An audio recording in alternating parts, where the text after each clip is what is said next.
మనకి చూస్తే ఇప్పుడు అమెరికా అధ్యక్షుడు రెండవసారి పదవిలోకి వచ్చిన తర్వాత ఆయన మీద చాలా తీవ్రమైన వ్యతిరేకత ఉంది. ఇప్పుడు ఇరాన్ యుద్ధంలోకి వెళ్ళి ఇరాన్ యుద్ధంలో తల బొబ్బి కట్టిందని చెప్పొచ్చు ఆయనకి.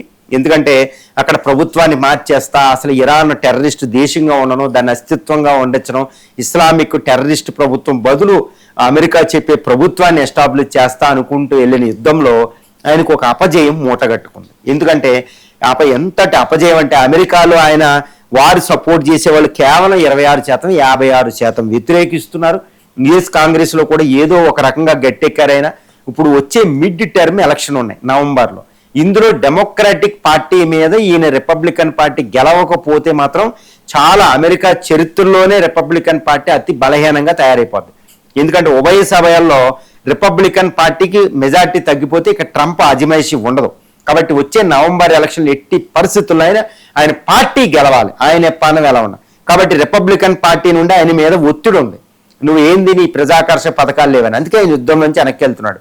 తర్వాత ఇరాన్లో ప్రభుత్వ మార్పిడి చేయలేని పరిస్థితి వచ్చింది. కాబట్టి అమెరికా ఆధిపత్యానికి చాలా పెద్ద ఎక్లిప్స్ అంటే ఒక గ్రహణం పట్టిందని మనం చెప్పాలి.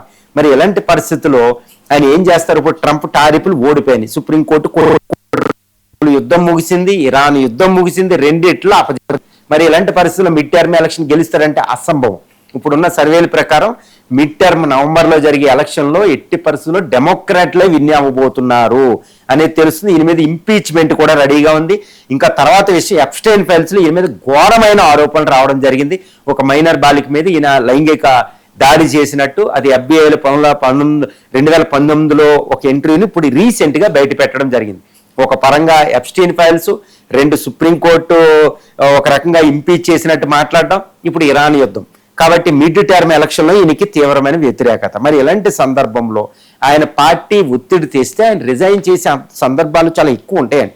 1974లో అప్పుడు రిచర్డ్ నిక్సన్ అప్పుడు వాటర్ గేట్ అనే ఒక స్కామ్ రావడం వల్ల ఆయన రిజైన్ చేసి అక్కడ ఉపాధ్యక్షుడైన గెరాల్డ్ R. ఫోర్డ్కి ఆయన అధ్యక్ష పదవులు ఇవ్వడం జరిగింది. మరి ఇప్పుడు ట్రంప్ రిజైన్ చేయడానికి అన్ని కారణాలు ఉన్నాయి. ఎప్స్టైన్ ఫైల్స్ ఉన్నాయి, ఇరాన్లో యుద్ధంలో ఓడిపోవడం ఉంది, ట్రంప్ టారిఫ్స్ ప్రాబ్లం ఉంది, అమెరికా చరిత్రలోనే వర్స్ట్ ప్రెసిడెంట్గా ఆయన ప్రజాదరణ కోల్పోవడం ఉంది. ఇలాంటి సందర్భంలో ఆయన గెలవడం అనేది అసంభవం అనమాట ఆయన పార్టీ మిడ్ టర్మ్ ఎలక్షన్లో. కాబట్టి ఆయన ఇప్పుడు హెల్త్ కూడా కండిషన్ కూడా ఒక రకంగా స్పెక్యులేషన్ ఉంది ఇప్పుడు. కాబట్టి ఈయన రిజైన్ చేసే సందర్భాలు 50-50 అయితే ఉన్నాయి, 80% దాకా ఉన్నాయన్నమాట. ఈయన రిజిగ్నేషన్ ఆయన పార్టీని కాపాడగలిగింది. ఎందుకంటే అమెరికాలో ఎప్పుడు కూడా పార్టీ నేత కంటే పార్టీకి ఎక్కువగా ప్రయారిటీ ఇస్తారు. ఆ పార్టీ వల్లే అక్కడ డొనాల్డ్ ట్రంప్ ఉన్నారు. ఆ పార్టీ పూర్తిగా వ్యతిరేకిస్తే నేను కుదరదని ఆయన పదవిలో కొనసాగడం అసంభవం. అలా అయితే అటు ఇంపీచ్మెంట్కి ఈ పార్టీ దానికి సపోర్ట్ చేసే అవకాశాలు ఉన్నాయి. ఆ విధంగా కూడా ఆయన రిజైన్ చేసేయచ్చు. కాబట్టి ఇదంతా ఎందుకు అవమానకరం కాదని ఏదో హెల్త్ గ్రౌండ్స్ మీద చెప్పి ఆయన రిజైన్ చేసే అవకాశాలు ఇక్కడ 90% కనిపిస్తున్నాయి. ఇవన్నీ గమనిస్తే నాకు అర్థమయ్యేది అనమాట. ఒకవేళ ఆయన రిజైన్ చేస్తే పరిస్థితి ఏంటంటే అమెరికా రాజ్యాంగం ప్రకారం ఏంటంటే ఆయన రిజైన్ చేస్తే ఆయన కొత్తగా ఎలక్షన్ జరగదు. ఇండియాలో జరిగినట్టు ఇండియాలో అధ్యక్షుడు రిజైన్ చేస్తే వెంటనే ఎలక్షన్ జరుగుతుంది 3 నెలల లోపే. కానీ అక్కడ జరగదండి.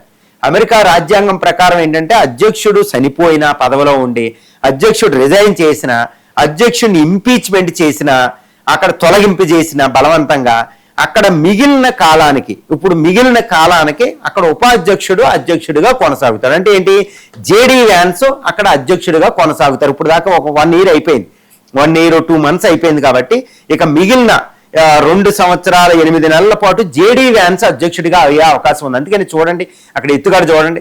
ఇరాన్ యుద్ధంలో JD వ్యాన్స్ విభేదించినట్టు తెలుస్తుంది. యుద్ధంలో ఎంతసేపు బెసెట్, తర్వాత పీట్ హెక్సెట్, డిఫెన్స్ సెక్రటరీ వీళ్ళే కనిపిస్తారు. కానీ ఈ వార్ క్యాబినెట్ ఈ మీటింగుల్లో JD వ్యాన్స్ అక్కడ కనిపించడు. JD వ్యాన్స్ ఫిలసాఫికల్ గా యుద్ధాన్ని వ్యతిరేకిస్తున్నట్టు తెలుస్తుంది. అంటే JD వ్యాన్స్ పార్టీ పరంగా పక్కన ఉన్నాడు. అంటే ఏంటి, ఈ యుద్ధంలో గెలవకపోతే డొనాల్డ్ ట్రంప్ రిజైన్ చేయొచ్చు, పార్టీ కూడా ఆయన మీద ఒత్తిడి తీసుకొస్తుంది. అదర్వైజ్ ఎప్స్టైన్ ఫైల్స్ లో ఆయన ఇంపీచ్మెంట్ అయ్యే అవకాశాలు ఉన్నాయి. ఎందుకంటే డెమోక్రాటిక్ పార్టీ మీద రిపబ్లికన్ పార్టీ గెలవాలి అంటే మిడ్ టర్మ్ ఎలక్షన్ నవంబర్లో ట్రంప్ రిజిగ్నేషన్ ఒకటే పరిష్కారంగా కనిపిస్తుంది అనేది ఇక్కడ నాకు నేను మొత్తం అనాలిసిస్ చేస్తే తెలిసే విషయం.